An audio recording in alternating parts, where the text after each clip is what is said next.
Hi, I'm Frank Howard and I'm running for State Senate. My earlier video told you who I am and why I'm running, and you can see that video on my website, votefrankhoward.com.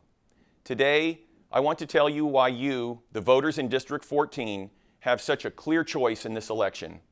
Your choice when you go into the voting booth will be simple: more of the same or a new and better direction.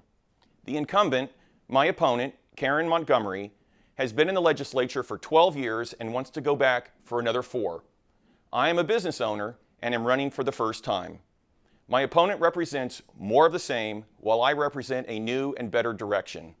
Let's talk about more of the same. 2 of the most unpopular revenue generation schemes are speed cameras and the rain tax. My opponent voted for both. Let me repeat that. My opponent voted for speed cameras and the rain tax. My opponent voted for increasing the gas tax. And if you live in or near Olney, you will want to pay attention to this.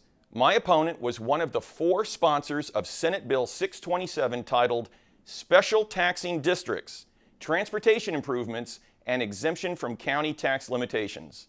The sister bill in the House of Delegates was House Bill 1279 of the same name, which both Craig Zucker and Eric Lutke, delegates in District 14 running for re-election, co-sponsored. So if my opponent in the state Senate and her colleagues in the House of Delegates sponsor special taxing district bills heading into an election year, no less, pretty brazen, don't you think? How do you think they will act if you re-elect them and they don't have to face voters again for 4 years?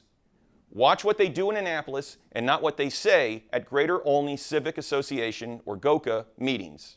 And speaking of GOCA, they are against the Bus Rapid Transit System, or BRT, coming to Olney. So am I.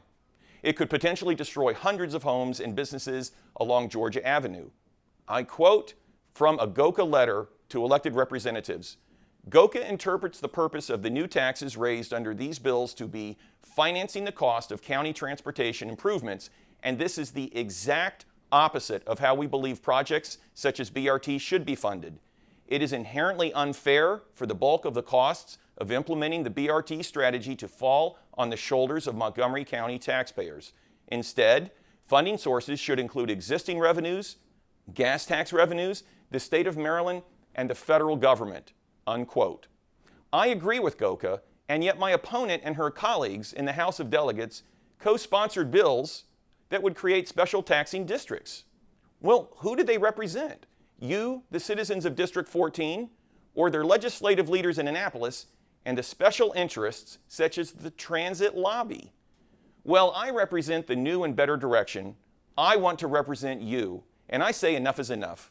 All of the taxes and speed camera fees and never-ending runaway spending that isn't sustainable are making people and businesses and jobs leave Maryland by the thousands. I am proud to have been endorsed by the Maryland Farm Bureau and the National Federation of Independent Business. This shows my seriousness in bringing my business background and problem-solving skills to Annapolis to bring positive change for all of us.